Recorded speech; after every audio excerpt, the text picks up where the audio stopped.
Do you need help protecting your finances as you enter retirement?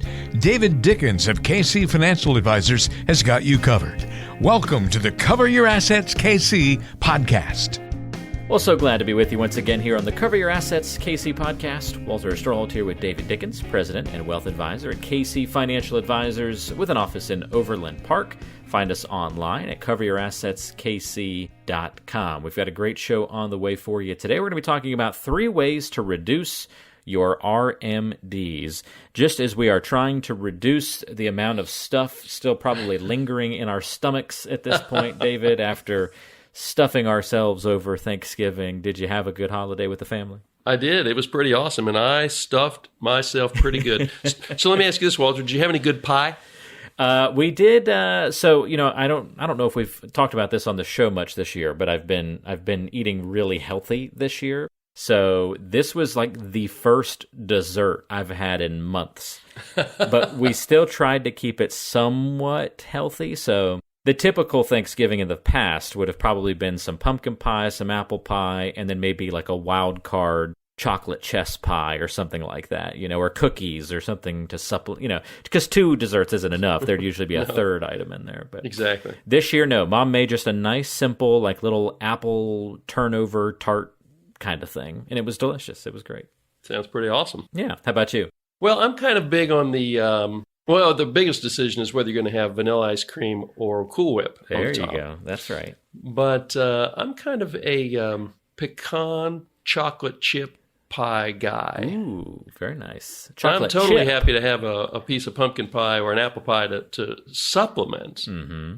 But somewhere in the day needs to be some pecan chocolate chip pie. Now, I have heard of certainly pecan and chocolate pie and being mixed together and all that, but not pecan chocolate chip pie. That's the first I've ever heard of chocolate chip pie. Well, it's pretty Where darn are good. the chips? Are they like sprinkled on top, or are they just sort of meld into the pie? They're melded and mixed in, so you Okay. get a little happy little bite, maybe a chocolate chip with every bite. Interesting. That is pretty cool. Again, never heard of it being the chip form. Usually just the chocolate sort of, in it is part of it. But to still just do the chips, that's intriguing. It's got like a chocolate chip cookie element to it, where some bites have more chocolate chips than others. Yeah, you got to have the pecan sandy crust on with it, and so it's. All right, we're gonna swap. Although there's some a lot of recipes variations, after the Walter. show. You kind of take it any direction you want to go. That's right. Graham cracker crust. You could have the Oreo crust. Oh my gosh! All right, now you're talking my language. It sounds very good. We're gonna put our pumpkin pie off until Christmas. So we said instead of doing them both at Thanksgiving, we did the apple, and then around Christmas we'll do some pumpkin pie somewhere in there. We're spreading it out a little bit this year. That's good restraint. And calling it healthy. All right, David, well, let's dive into I say this a lot, but now I can actually use the pun this time of year. Let's dive into the meat and potatoes of today's program. 3 ways to reduce your RMDs. Now, we'll get to those ways in a moment, but for a refresher course, because we're always picking up new listeners here on the show, David, I know some of our old-time listeners are going to know the answer to this question, so they can just feel good about themselves listening to this answer and answering along with you. But for new listeners out there, remind us what an RMD is again. Yeah, so any of our listeners that are over 72, they certainly know what an RMD is, and I'll get to that definition here in just a minute. But let me take one further step back and just remind everybody: when your paycheck comes and you have money taken out of it for a 401k or a 403b or a 457 or whatever it is at your company, or maybe you just do an IRA for yourself and you have money taken out monthly or every other week for that, so you get a tax deduction every year for the money you put into your IRA. But effectively, what you've done is set up a partnership between you and the IRS, because you're getting tax deferral on that growth on that money. But when you take the money out in retirement, the IRS has a claim on a piece of that money. So let's say you've done reasonably well for yourself. Maybe you've got an IRA worth $1 million.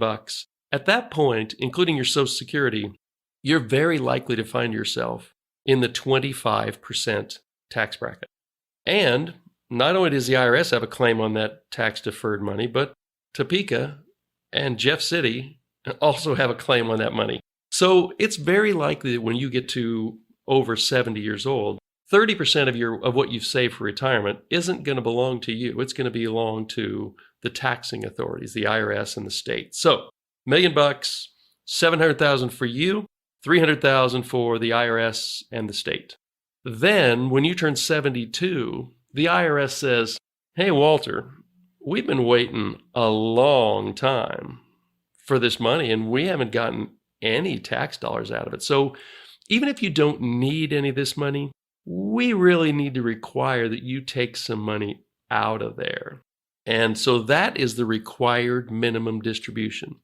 A couple of years ago, that started at age 70 and a half. With a change to the tax law during kind of the COVID thing, that got moved to age 72. So the year you turn 72, you have to start taking money out of your 401ks and IRAs and 403bs and those types of plans.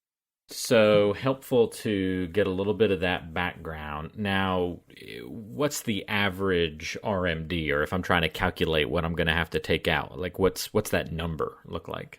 Okay, so there's a calculation, and the percentage you have to take out goes up every year because eventually, the IRS would like to get their hands on all that money.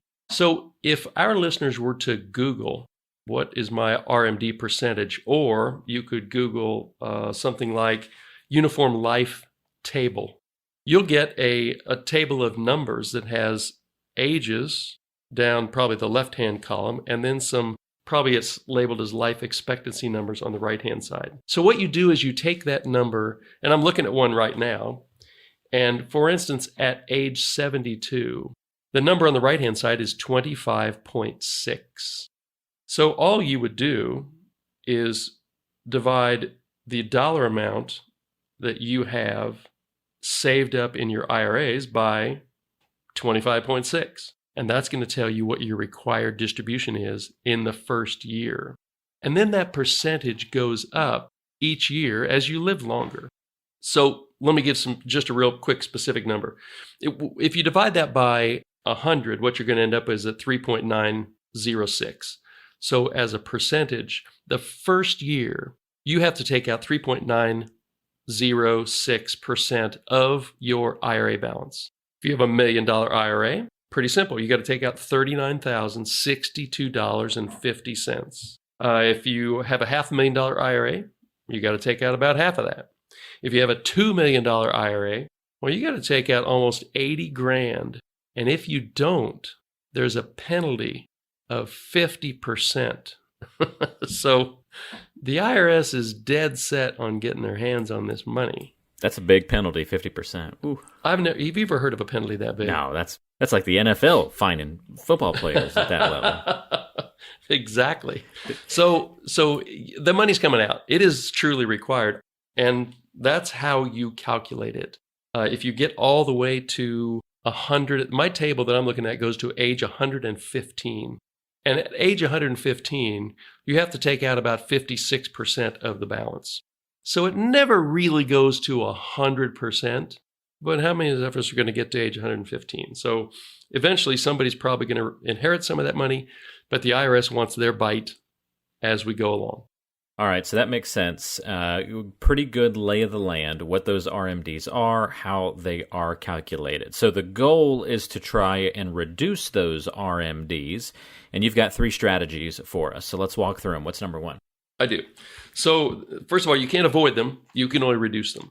So one is, which I use with a lot of my clients, because my clients tend to be givers. And so actually, the law never changed. So once you're over 70 and a half, you're actually able to do this. But let's just keep it simple and say at age 72, when you're required to take money out, and let's say you give money to your church or to some missionaries or to your university. If it's a 501c3 tax-exempt organization, you can have your IRA custodian. Maybe that's TD Ameritrade, maybe it's Fidelity, maybe it's Schwab, but you can have them write a check directly to that institution or church or missionary. And what happens when they do that is that amount goes towards satisfying your required distribution.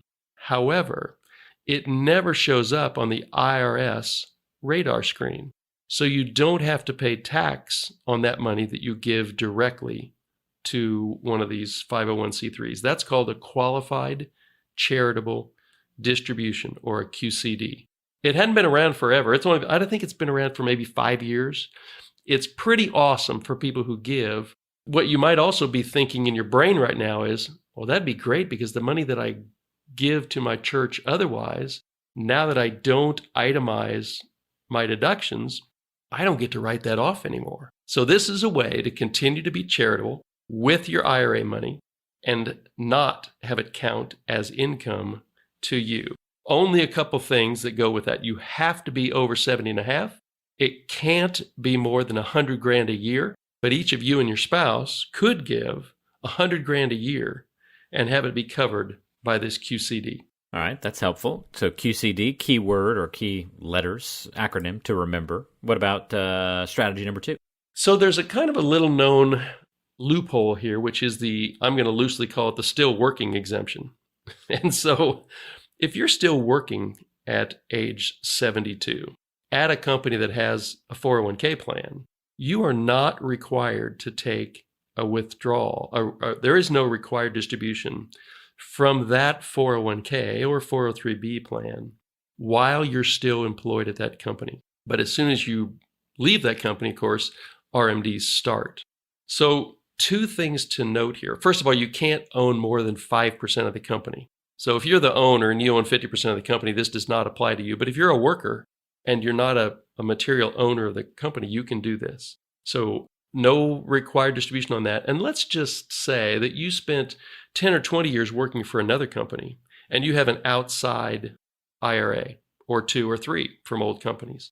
A lot of these 401k plans will allow you to roll old IRAs into their plan. If you're 72 and you're still working, you would not have to take a required distribution out of your company's 401k, but you would have to take it out of any IRA rollovers that you have. If your company allows you to roll those into the company 401k plan, then you wouldn't have to take a required distribution out of any of those accounts either. So if you find yourself still working, whether because you have to or because you want to, and your company has a 401k plan, that's a pretty easy fix to delay doing required distributions until the point at which you're not working anymore. Helpful once again, David. Thank you for the details there. 2 strategies down, 1 to go. The goal is to reduce RMDs. What's our third strategy? Yeah, so the third one is one of my favorite topics. I talk about it a lot, and this would be a strategy for doing partial Roth conversions, usually before you turn 72. So kind of that sweet spot of doing these is after you turn 59 and a half, because there are penalties for taking money out before 59 and a half. So in between 59 and a half and 72, there's an opportunity to convert IRA money into Roth IRA money. The cost of doing that is you pay the tax when you do it instead of later. So this is a little bit complicated. And if you're a really, really good do-it-yourselfer, you can probably do this yourself. But I think you'd want to get some good advice on it. But what you'd kind of want to do, let's say that you retired at 62. And by the time you get to 72, you're going to have some pretty large required distributions. You're going to have what we call forced distributions. In other words, it's money that they're going to make you take out and you don't need to live on. So if you're looking forward to distributions at 72, and some of them are going to be a forced distribution, you're a candidate for doing some Roth conversions. You pay the tax now, but Roth IRAs do not have required distributions. So you don't ever have to take money out of a Roth. So that's a way of executing a strategy in your 60s that will reduce the amount of required distributions you have in your 70s because you found a tax smart way of doing Roth conversions in your 60s before required distributions kicked in your 70s. A little complicated, but Walter, I've got a number of clients that we are doing this with every year as they're in their 60s, not working anymore, but we're preparing for that time when in their 70s, they would have pretty large required distributions that they don't need. So we're trying to whittle those down in their 60s. There you go. A good strategies all together. And I assume you can kind of combine and use these different strategies in conjunction with one another to kind of enhance the effect of each one individually. Absolutely. Especially the qualified charitable distribution. And once you get to 72, that's a fantastic way to reduce your tax bill and still be charitable. So that's the easiest one. If you're at all charitable and you're 72, I can't really think of a good reason why you wouldn't be doing QCDs and maybe some Roth conversions at the same time. Roth conversions, they tend to be sequenced, so you'd want to get most of your Roth conversions done before 72 and then QCDs after 72. It's all part of that planning process. It's not only making sure you don't run out of money in the future, but most of my clients would like to be tax smart about their money. They want to pay every penny that they owe, but not a penny more than what they owe. So if there's some strategies you can use to be tax smart in retirement, a lot of those need to be thought about before you get into the position where the IRS has you exactly where they want you. And that's at 72, when you've got big IRAs, forced distributions, and really you're pretty much out of options at that point. Well, for those of you who want some more details on Roth IRAs and conversions and those conversations, it is one of our favorite topics here on the show, so we've got lots of directions to point you in toward.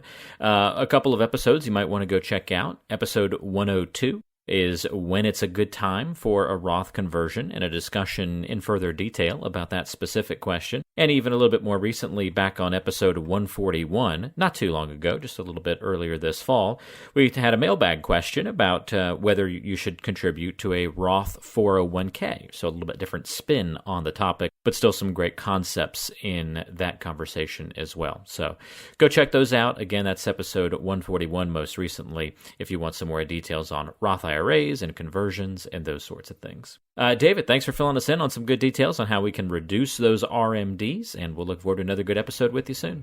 Yeah, we're closing in on year end, so I'm working on maybe kind of a year-end checklist while we still have a little bit of time. So we can look forward to that.